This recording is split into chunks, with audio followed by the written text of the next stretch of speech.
Hey everyone, this is part 2 to the day I hired a hitman story. If you haven't watched it, none of this will make sense to you and I highly recommend you go watch it. It's a long video, but it's worth the time, I promise. Click the annotation on screen or I'll have a link in the description.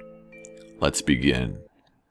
Hey everyone, I'm typing this out not for you guys, but mainly for me. I need to vent a bit and there's not many people I can talk to about this. The organization I'm working for has gone through YouTube numerous times and granted me authorization to write this. It seems not many authorities prowl through YouTube, and when they do, it's on their own time.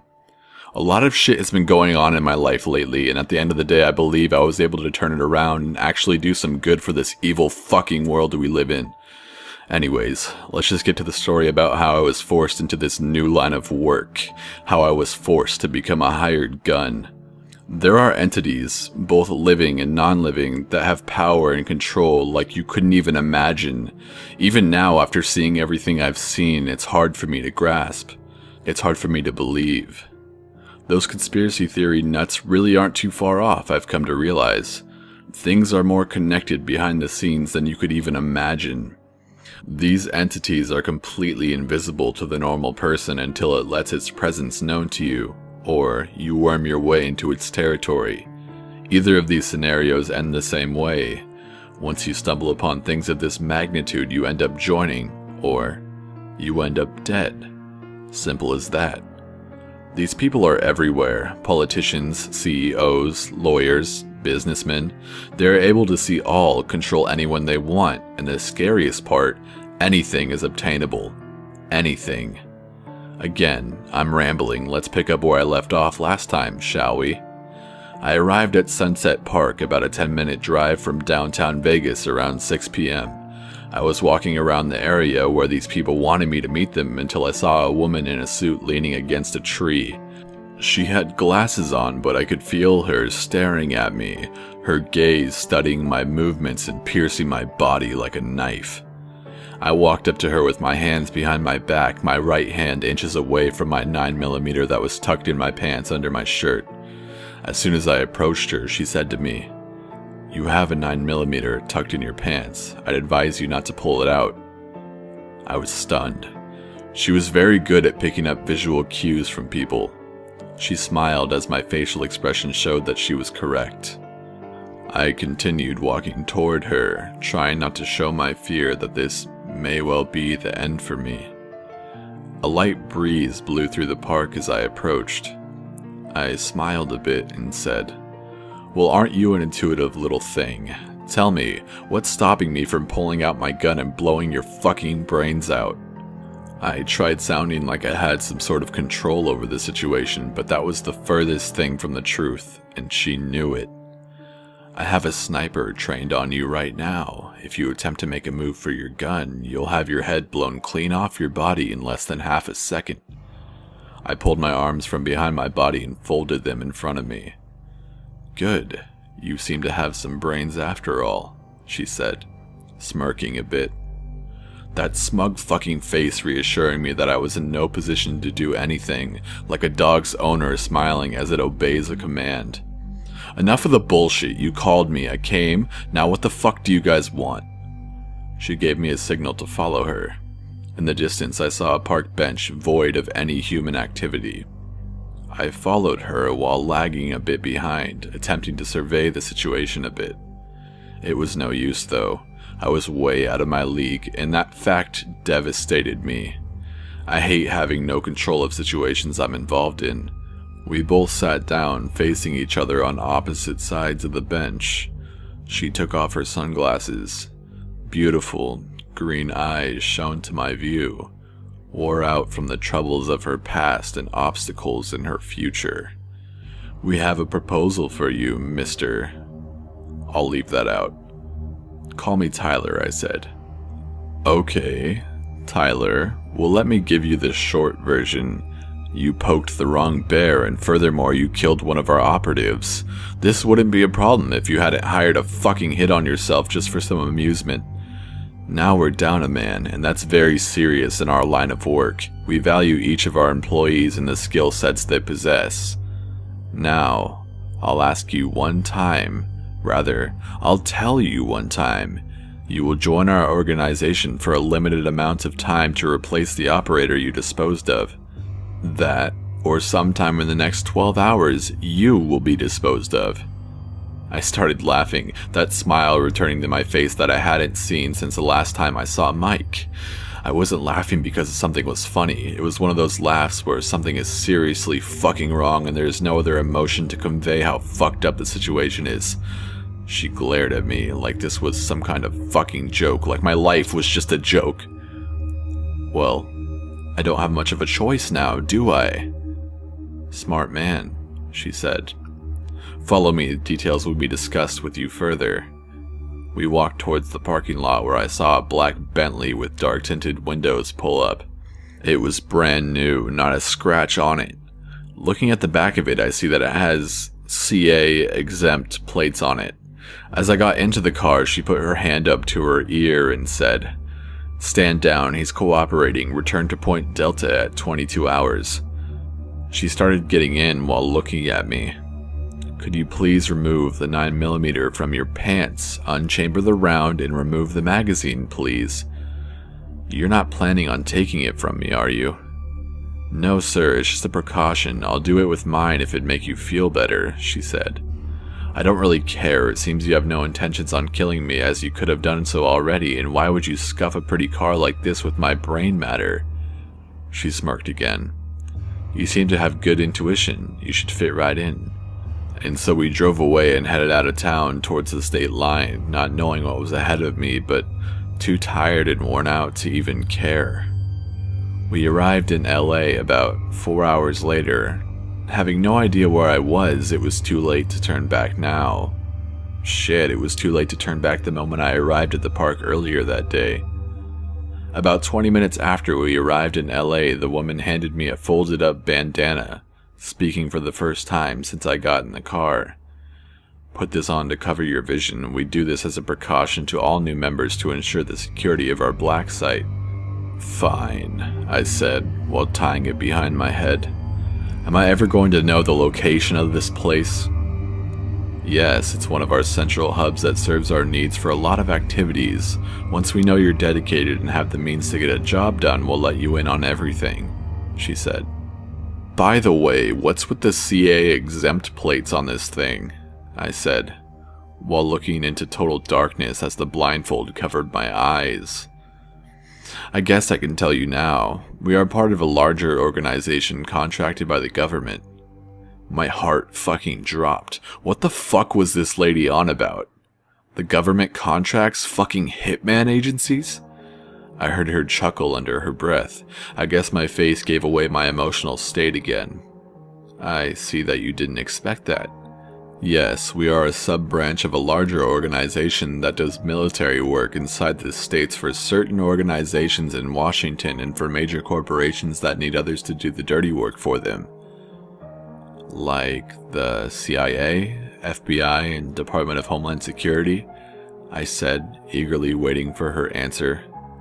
"Who contracts us is classified to you, and most of all, isn't your concern. Just know that we don't work directly for the government, we just receive funding and support from certain agencies." "What the fuck are you talking about? You're a goddamn hitman agency. You can't possibly expect me to believe that you people are a paramilitary branch of the government," I said, my words coming out of my mouth faster than I could even think.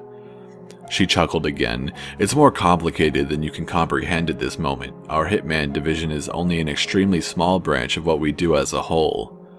The hits people request are given to our operators as a side job for those who request them.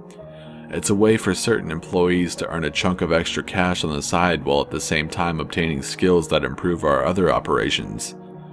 My face was probably priceless at that moment, just the pure disbelief at what I was hearing. If I hadn't heard it from a credible source, I would think I was talking to a nut job.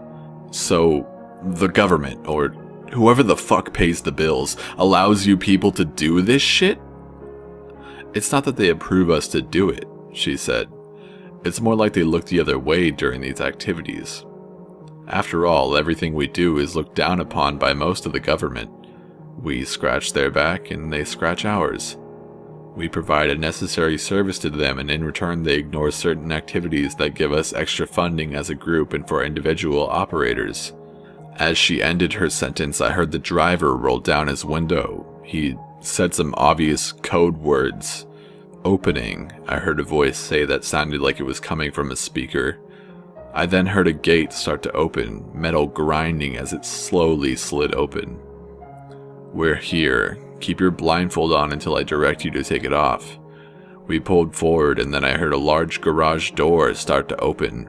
We pulled forward once again, and I heard it close behind me. Now things are going to get real. Now I get to see what my purpose will be and what my future will hold. I heard a door open and the woman get out of the car, followed by a man's voice saying, "So, this is him." "Yes, this is him," I heard her reply. A hand grabbed my arm and helped me out of the car. "You can take the blindfold off now, Tyler." Okay, thanks." I removed the bandana from my face, and what greeted me was a large warehouse, the likes of which I had never seen before. "Okay guys, that's about it for today. I'll continue tomorrow. I gotta get what I've written approved and then I'll upload it. Have a good day, everyone." I had arrived at the warehouse around 5 p.m. or so. As I got out of the car, I was greeted with an amazing sight. On the outside of this warehouse seemed old and rusted from years of being exposed to the elements. Inside, however, was incredibly high-tech, and I could tell not a penny was skimped on purchasing all the latest technology.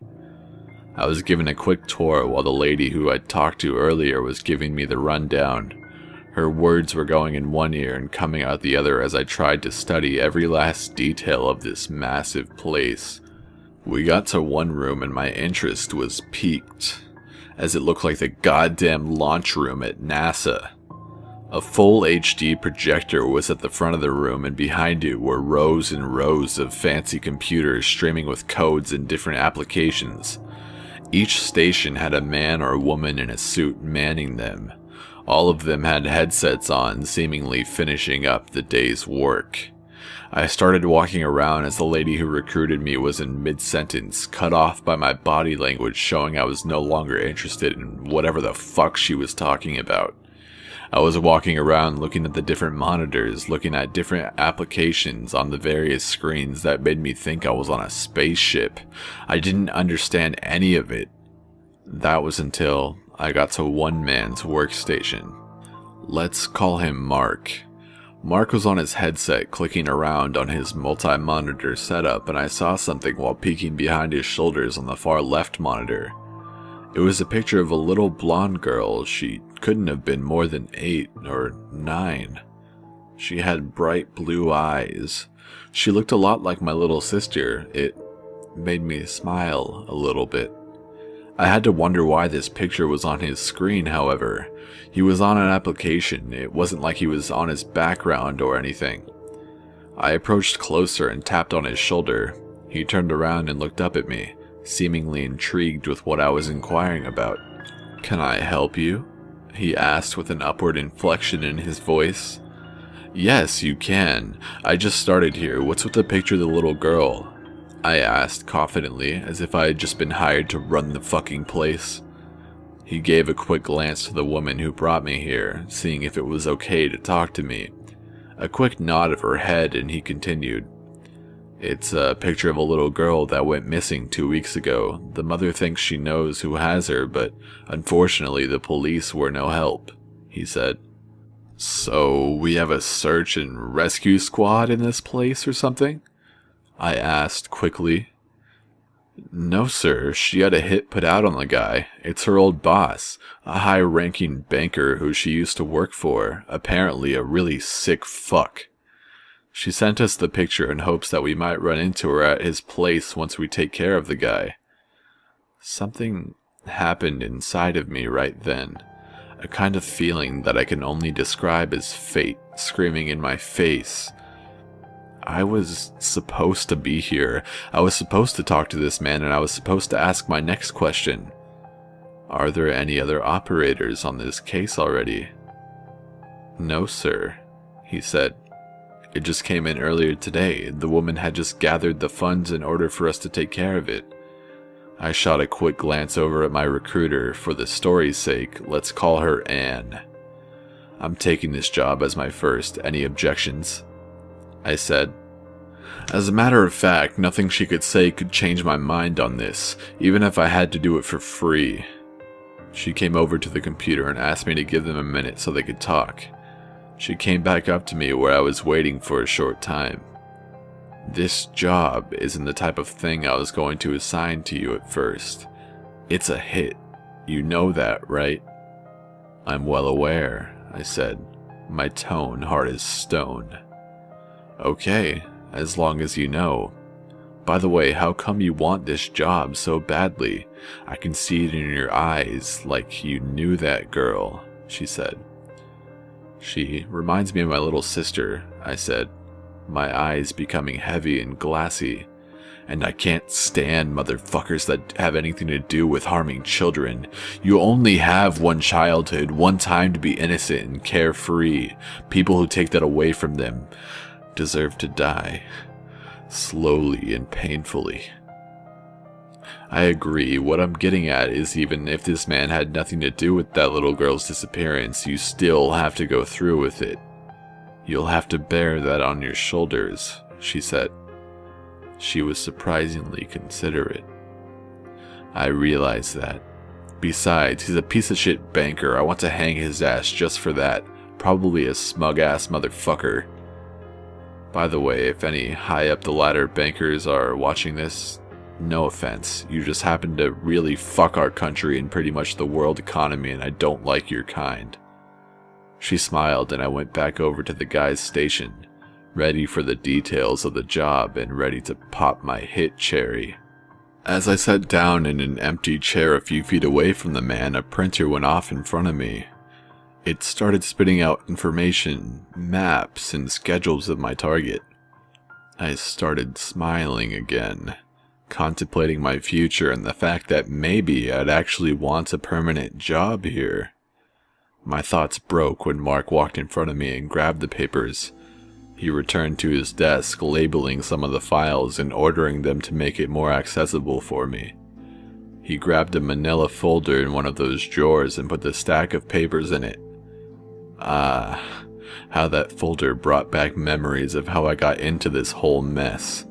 He handed it to me with a serious face before saying, "Good luck." I stood up and followed Anna's cue to follow her. We exited the room and started walking down a very long, white hallway. She turned her head slightly to speak to me. "When do you want to do this job? Tomorrow would probably be best so you can get your head straight and focus." "Tonight," I shot out. "It's already 6:30, she said, stopping to see if I was serious. "You want to take care of this in the next few hours?" "Yes," I said. "I want this fucker now." I gave her a quick wink. My bloodlust for this man isn't going to quell until he's dead. She chuckled a bit. "Well, if you say so. It's not like it's your first time killing someone." Flashbacks hit me like a brick wall. Everything that had occurred in the past month or so came flooding into my brain like a summer monsoon. "You okay?" she asked, looking at me as I was lost in my own brain. "Yeah, I'm fine. You guys got an armory around this building?" She smiled. That grin coming back to her face that I'd seen earlier returned for a moment. "Yes, I'll show you the way." "After you," I retorted. I had brought none of my weapons with me since I was pretty much swept away to LA without a second's notice. We arrived at a steel door, a man behind a clear bulletproof glass window eyeing me as we approached. "Hey Stan, can you let us in?" she said. "Sure thing, Anne. Who's the new kid?" he asked hesitantly. "Mike's replacement," she said quickly. A weird mix of hatred and amazement washed over his face. I stared into his eyes, knowing this man had known Mike. "Sorry," I muttered softly. No words had to be exchanged, I already knew. "Were you friends?" I asked quietly. Drinking buddies, really. No one is friends around here. After all, we're not technically supposed to know each other. He went out after pounding half a bottle of Jack, just to let you know. His scowl turned into a slight smile. He would have wanted it that way, muttering to himself with a gleam of remembrance in his eyes. Suddenly, he pushed a button and the door slid quickly open, revealing a sight that struck me with pure awe. Rows and rows of guns, ammo, and high-tech special ops gear glimmering in the fluorescent lighting. "Take your pick," Anna said, smiling while looking at my face. I wish I could have seen my reaction, probably only rivaled by a little kid arriving with his parents for the first time to a candy store. I started walking down the aisles, admiring at the massive collection of big kid toys that were in stock. "We have a strict protocol when checking out guns and gadgets," she said. "I'll update you with everything after you get back from your job. For now, just pick out what you want and I'll handle the paperwork when you get back." "Sounds good to me," I said. A short summary of everything that I got. 2 handguns, 2 suppressors, night vision goggles, a box of ammo, 4 extra mags, a black backpack, bolt cutters, a burglary kit, rope, black gloves, a military-grade knife, a military-grade axe, 3 flash grenades, a medical kit with EPI pens, and a slick black suit that seemed to be tailored just for me. There were a few other odds and ends. I just don't feel like diving into my memory and trying to type all of the items out. I headed for the door again. "You're planning on having quite a night tonight, aren't you?" Anne said, quickly following behind me. "If I get my way, yes. Yes, I am," the last few words trailing off under my breath. A metal box opened up underneath the glass window on the inside of the armory. Inside of it was a clipboard with a handful of papers clamped down on it. "I'll take care of the boring stuff for now. Just sign here saying that you were the one who checked these items out." I signed quickly, eager to get this started. "Stan, I'll be bringing this back tomorrow morning when I get in. I gotta show the newbie the process," she said. Stan gave her a quick nod and the door opened up. I flew out of it before realizing I didn't have a car at the moment. I turned around to look at Anne, not noticing me while flipping through the paperwork attached to the clipboard. She looked up at me. "Yes?" "Car. I need a car," I said, stuttering a little bit. "Oh, yes, that had slipped my mind. Follow me again." She led me around a few corridors out into what seemed like the back of the warehouse. We went through a door into a large indoor garage filled with black cars and SUVs of all shapes and sizes. "Take your pick, except for the ones that are parked inside the red boxes. Those are on reserve by some of the top officials." I nodded quickly before running around the lot like a spoiled teenage girl getting her first car from mommy and daddy. I walked up to a set of black Bentleys, both black from head to toe, each with a set of government plates. I pointed. "This one," I said with a huge grin on my face. Anne laughed. "I see you have an eye for luxury, huh?" "I suppose," I responded. She went over to a large metal rack and looked up to the spot it was parked in. As I approached her, she threw me the keys. "Don't fucking scratch it," she barked at me as I ran back towards the car. Yeah, I hollered back from across the lot. I opened the trunk and put everything in there, ready to get the night started. As I headed for the garage door, I noticed Anne waving me to drive over to her. I rolled down the window and stopped right beside her. "Here's the address to where you're going to meet me when you're all done with this." She handed me a cell phone with an address written down in the default notes app.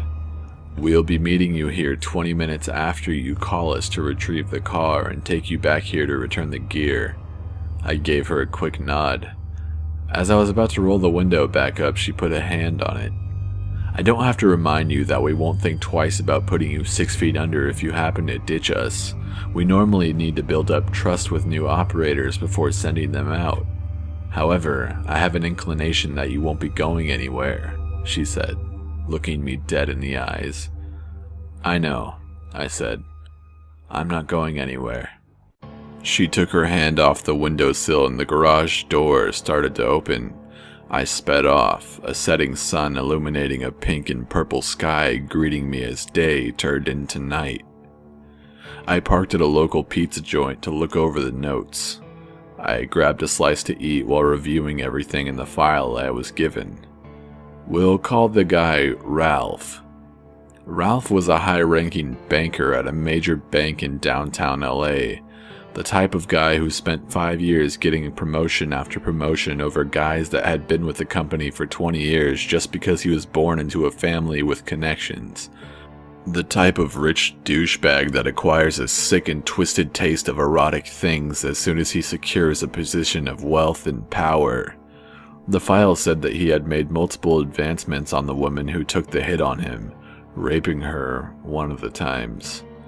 A complaint was filed on her behalf, only to be told by the higher-ups to shut her fucking mouth if she wanted to keep a banking job anywhere around the entire West Coast. A man with connections, indeed. It also said that he had mentioned something about tasting her little girl as well. This made me sick to my fucking stomach, yet I was smiling. Smiling because this rich fuckface had no idea what was coming to him. The worst night of his life would be his last as well. No kids, and a young 20-something-year-old girlfriend who was on a trip to Hawaii at the moment while he was finishing up work before taking a vacation himself. After I had read enough and had a game plan, I started taking off. I noticed I had only eaten half of my pizza. I was so excited and nervous that I didn't have much of an appetite. The sick things I was going to do to this perverted fuck. Just thinking about it makes me smile. One less sick fucking scumbag on the earth to hurt people. I was either going to make him suffer just a bit if I found the threats to the woman's daughter were empty scare tactics, or make him feel the pain of 1,000 medieval executions if I found the evidence to the contrary. I set out around 8 or 9 p.m. to get started. I passed by the mansion community that he lived in, guards checking in guests before they could enter. Security wasn't terrible, but it would be easier and more beneficial to sneak in.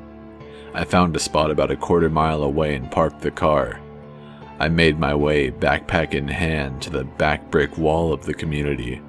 Shrouded by darkness, I hopped the wall and made my way to the man's house. The house was dark, vacant, it seemed, of any human activity. I used a bump key to get into the garage door that led from the side of the house. No cars were in there, neither was one in the front. I checked the door leading into the house. It was unlocked. I slid right in and gave myself a tour of the place while making myself at home. I tried to make it quick, making my way through while tipping over expensive shit like lamps and vases, because why the fuck not? The guy is a disgusting prick.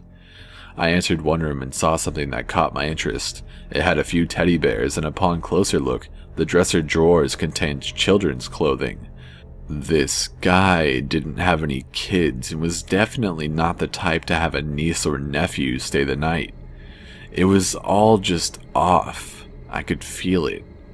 In the closet I found a tripod and an accompanying HD camera to go with it. It gave me the chills. Something was not right about this. Just as I closed the closet door, I heard a car pull up while headlights illuminated different sections of the house as he turned off the street and onto his driveway. It was go time. Time for this motherfucker to pay. I watched for a moment out of the second-story balcony as he stumbled out of his car to the front door. He was definitely drunk, which is good. Makes an easy target. I exited the bedroom and grabbed a signed baseball bat that was hanging in the hallway. I made my way down to the double front doors. Just as I hid out of sight in the corner, he put the keys in the lock. The door opened halfway and he staggered inside. He kicked the door shut behind him and started walking towards the stairs. "Hi, Ralph," I said quickly while raising the baseball bat to my side. His eyes widened like a deer in the headlights, realizing that someone was inside of his house who wasn't supposed to be there. Before he could do anything, I swung and knocked him straight on the side of his head, slightly above his temple. He hit the ground instantly, letting out a mix between a grunt and a whimper. He turned his head slightly, trying to get a good look at me. I pulled the rope out of my backpack and tied him up as tight as I could. Those knot tying lessons in Boy Scouts really came in handy now, didn't they? I got him into the guest bathroom downstairs and tied him up to the sink. He was fading in and out of consciousness, but he was starting to come to. I put a gag in his mouth and duct taped it shut, then searched his pockets. He was looking at me, his eyes not quite able to focus on me or what was going on as I leaned down and lifted up his chin. I looked him right in the eyes. "Hey Ralphie, buddy, how's it hanging?" The only thing I could hear was his muffled attempts to speak, probably to plead with me, telling me to take what I want and leave. "Don't worry, buddy. I'm not here to rob you. I'm here for something else," I said in a cheery, upbeat tone. "I'm here for her," as I pulled out a picture of the little girl. His eyes widened, showing the realization of understanding what was going on, knowing how fucked he actually was.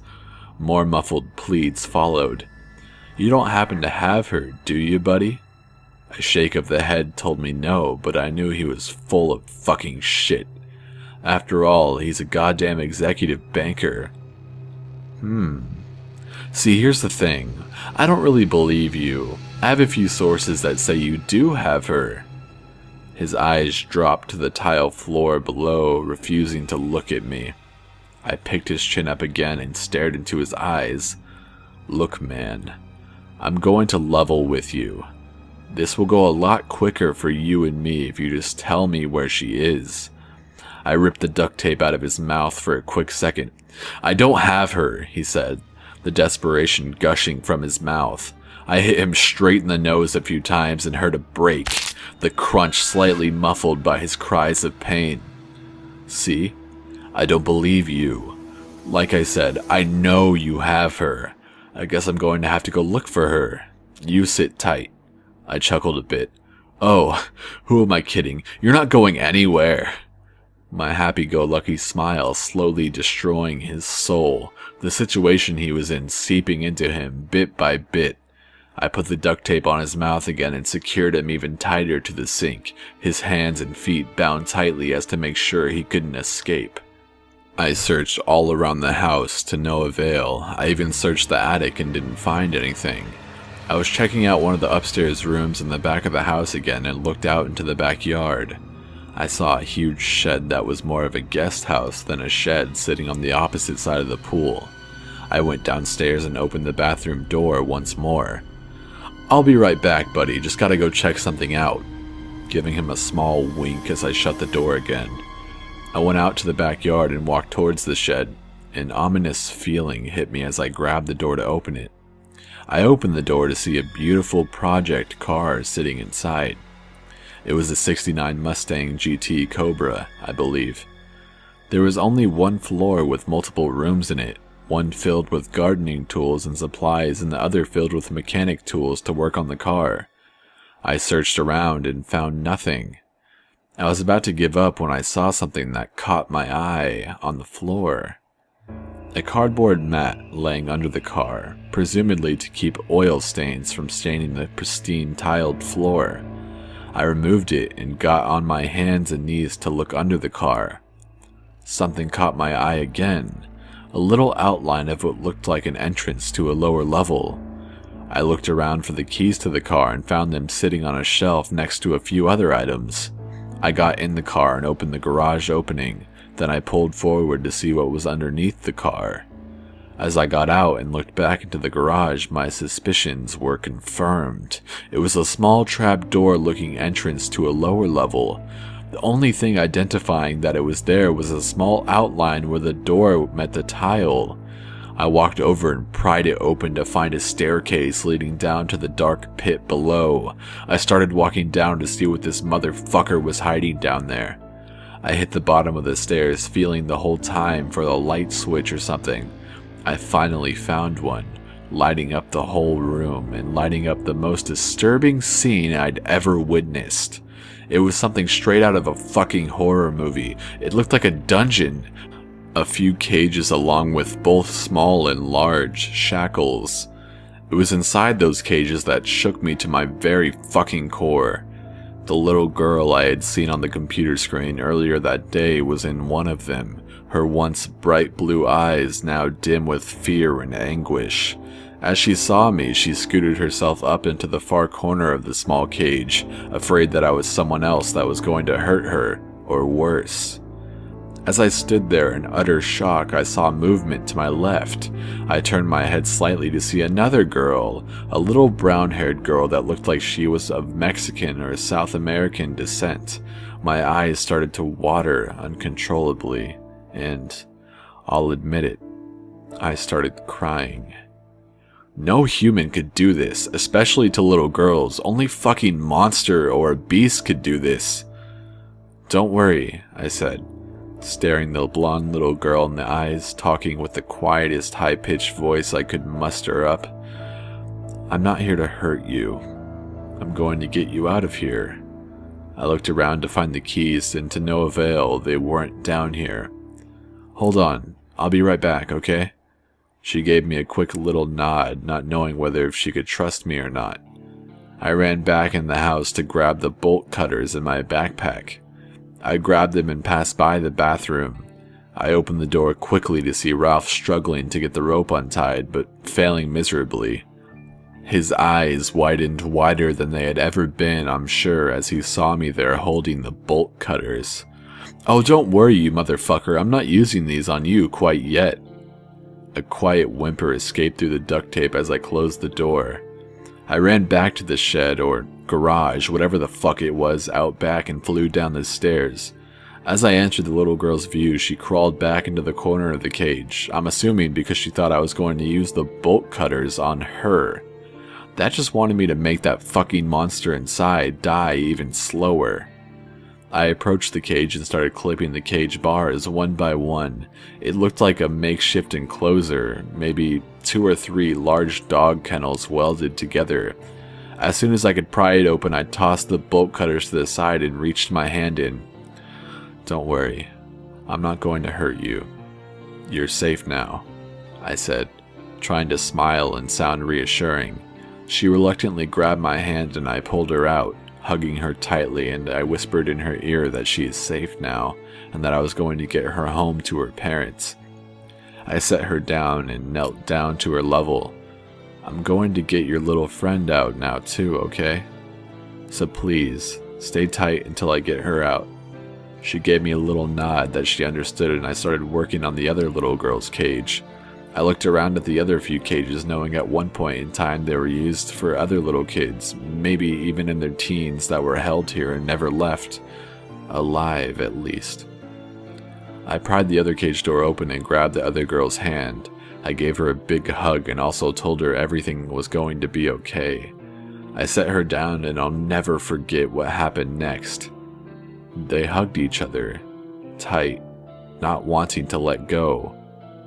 To each other, they were probably the only thing that made the situation a little bit brighter, able to talk to one another in the pitch black and pass the time. I touched each one of them on the shoulder and told them I was going to get them home now. They each grabbed one of my hands and I led them out of that hell hole. As much as I wanted to tear that man inside to fucking pieces, I needed to get these little girls to safety first. I called up Anne and gave her the lowdown. I asked her if she could come pick up the girls and take them to the police station. I called the front gate and acted like Ralph, letting them know that I was expecting a visitor. 20 minutes later, Anne arrived. Before putting them in the car, I knelt down again and said, "Okay, you guys, this nice lady's name is Anne, and she's going to take you back to your parents. Now, be good and remember that the bad man that brought you here is gone forever. He can never get you again, okay? You guys are brave little girls, I want you to know that." They nodded, understanding that they were finally out of that place, their eyes finally gaining a bit of light knowing it was over. I gave them each a big hug and set them in the car. The little blonde mumbled something and I leaned in and asked her, "What was that?" With all the strength she had in her, she whispered, "Thank you," into my ear. That was it. I started fucking bawling. "You're welcome, sweetie." The other little girl slid over and gave me another hug. I nodded and said, "Now, you be good." Another few little nods and I shut the door. I approached the driver's window. Anne was looking at me and said, "You did a good thing, but what about you-know-who? Is he still in there?" "Oh yeah, he's still in there, and he's about to be in fucking pieces in about 10 minutes. She nodded and said, "Okay, just call me when you're all finishing up and try not to leave too much of a mess for the cleaning crew, okay?" "Alright," I said. "Just get these little ones to the police station and say you found them wandering around or something.